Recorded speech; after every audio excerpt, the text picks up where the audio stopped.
What's up, everyone? Welcome back. It's fourth and long. Of course, I'm Taylor Hoth, and with me, Quentin Brandt. All right, Quentin. Well, as usual, headlines. Let's dive in. First one we have to talk about is, it's about time. The NFL's janitor, as I like to call him, Ben McAdoo, has finally been fired by the Giants after going 2-10 this year. He spent almost 2 seasons with the Giants. GM Jerry Reese has also been fired. Yep. What a mess they have. I know that's a pretty large mess. It's almost worse than the Tennessee situation. But yeah, it's kind of funny because not more than like 2 weeks ago, they even said that he was going to finish out the year, and now this week he's fired. So, and of course the GM got fired too. Yeah, I don't understand going to Geno Smith. Yeah, that's kind of dumb. I mean, Eli Manning is not like an elite quarterback. In my book, I would say. Right. But I mean, Geno hasn't done anything with like his career at all. The last time Geno Smith was relevant, it's because he got his jaw broke by a teammate. Yeah. So yeah, that's going for the Giants. So all things are looking up and up in New Jersey. All right. The Eagles have landed. All right. So the Eagles were on this tear. Mm-hmm. And people were thinking, okay, they're going to the Super Bowl. Carson Wentz is MVP. This past Sunday, they got spanked by Seattle, 24-10. And the interesting stat about this is before they played Seattle, Philly had only played one team with a winning record, and that was Carolina. Mm-hmm. And and then that's what happens when you play a winning team. Right. Have you been being used? Because I mean, look at the NFC East this year. Giants, we already touched on that situation. Redskins are beating the Redskins. And Cowboys are, being the Cowboys without Zeke. Right. Yeah. It's going to be interesting to see how they rebound this week. I feel like people still think they're a legit team. I feel like they were exposed a little on Sunday. I feel like they could contend still. I mean, still, large season to go, and playoffs, anything can happen. But I think they're gonna have to, look at film and get after it, and see what they can improve on. Yeah. So we'll move on. Case Keenum. I don't understand him. Like, he's an absolute nobody with Houston and when the Rams were in St. Mm-hmm. Louis. Just absolute garbage. And this year he's been amazing. Yeah, he's doing really good. I think he's his record's 8-0 right now. Yeah. As a starting QB for the Vikings. He's a heck of a game manager. I'll give him that. I mean, he's not, his stats aren't breathtaking or anything by any means, but he gets the job done. He doesn't make a lot of errors. And I think it really helps him, though, that the Vikings have a really good defense. Yeah. We saw that on display this weekend against Atlanta. But yeah, it's really surprising because, it's Case Keenum. Right. Like you mentioned, he had passed for 227 and 2 touchdowns this past Sunday. I think his rating in Madden is only 77 or something like that. He's not like this glitzy glamour quarterback, but he's getting the job done, which is strange because I haven't looked at the stats, but if you probably look at his stats before this year with Houston and St. Louis and you look at them now, you'd go, these are 2 different quarterbacks, these are 2 different people. I almost want to start like a hotline, like if you know where the real Case Keenum is, please call because this is not the real Case Keenum. Yeah, he's the real one's MIA. Yeah, I don't know where he is, but this is not him. All right, well, speaking of people who were MIA, Josh Gordon. My man is back. Josh Gordon has returned for the first time in almost 3 years. Played this Sunday. He had 4 catches for 85 yards. That's a decent game for not playing NFL ball for almost 3 years. It's a decent game when you're considering that, he plays for Cleveland. Right. And Cleveland doesn't have a quarterback or offense really in general. But, Cleveland doesn't have a lot of things, to be honest. Yeah, I mean, Cleveland barely has a fan base. But, yeah, I know. I mean, I think it is a pretty decent game. That's over 20 yards average a catch. So, I mean, take top off the defense, Right. As Randy Moss like to say. Randy Moss would say, take the top off the defense. Take the top off the defense. And if he can't get to it, ain't nobody going to get to it. Ain't nobody going to get to it. So, I don't think this is... Josh Gordon's one of those guys where he's got all the talent, but I don't know if he could. This is sustainable. I don't know if he can keep himself out of trouble. I think it's like that, and it's like an effort thing too with him. He has to want to be able to play and everything. I mean, I think we saw that report where he was making almost $10,000 a month selling weed at Baylor. Yeah. I mean, not a bad business. I mean, I pay for my tuition here. But he as we've realized, he's got this long running like streak of deviant behavior. And if he doesn't stay in Cleveland, maybe a team would pick him up, a team who can like discipline him a little bit. Yeah, he needs to go to Cleveland because let's remember, Cleveland is the same team that had both Johnny Manziel and Josh Gordon on the same team, and they thought that was going to be a great idea. That is true. That is true. Well, let's move on from headlines. It's time for the spread. Spread. He's got a spread. We're going to take a look at some games, look at the spread, see if we agree with them. First game, Saints-Falcons, which is, by the way, the Thursday night game of the week.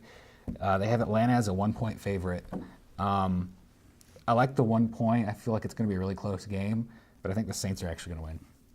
You know, I think it's going to be a close game, but, I'm going to stick with my pride a little bit. I'm not going to give those boys down in New Orleans any credit because, Atlanta, I think it's in Atlanta too, so yep. I think they need to at least get one from New Orleans. So it's going to have to be this week or, week 17, which week 17 might be more, accomplishable since they're probably going to be resting everyone. All right, second game I want to look at, Packers and Browns. Green Bay is a 6.5-point favorite this week against Cleveland. I think the Browns are going to cover the spread, and they're going to win by a last-second field goal, 17-14. I think that too.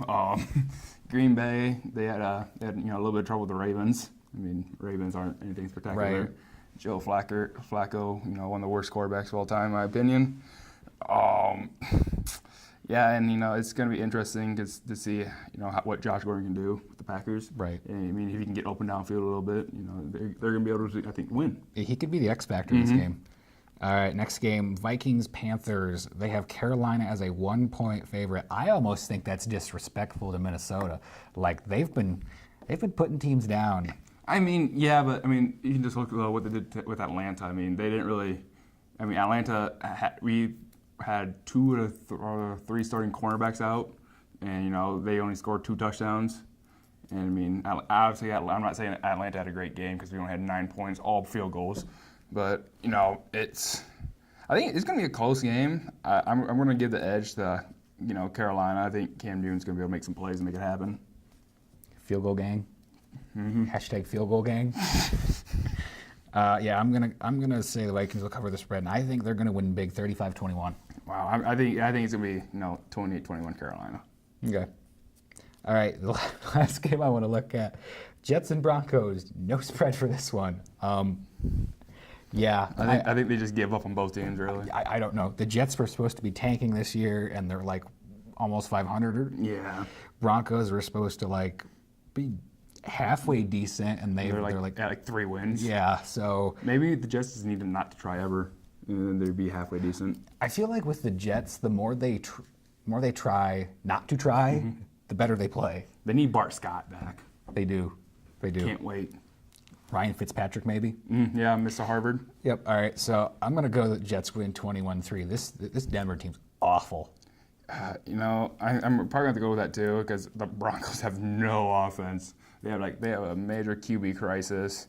I think it's going to be halfway close, but Jets are going to get the W. If we were to I want to talk about this offense just a little bit because if we were to look at in depth the Broncos offense, you've got Trevor Siemian here, you've got Brock Osweiler here, 2 giant piles of burning garbage. And Tim Tebow's better than both. Right, and then you've got Tim Tebow, who's almost up here, who's just a little bit better, which is hard to say. So, what happened to them? Peyton Manning finally left, and they didn't actually have a halfway decent quarterback. That's true. Bit of a tangent here. All right, well, that's what we've picked for the spread. Let us know what you think. I'm sure we're going to get all of these completely wrong. Probably. All right, we're going to move on to the final drive. So, upset of the week, Quentin, what do you got? I think we already talked about it. I'm going to pick the Browns over the Packers. No faith in Packers to do anything. Yep, I'm also going to pick the Browns over the Packers. For some reason, I consistently come back to the Browns are going to win week after week. And they're going to. Eventually, I'm going to be right. Might be week 16 or 17, but they will win. They will. All right. Unfortunately, it's time for Idiot of the Week.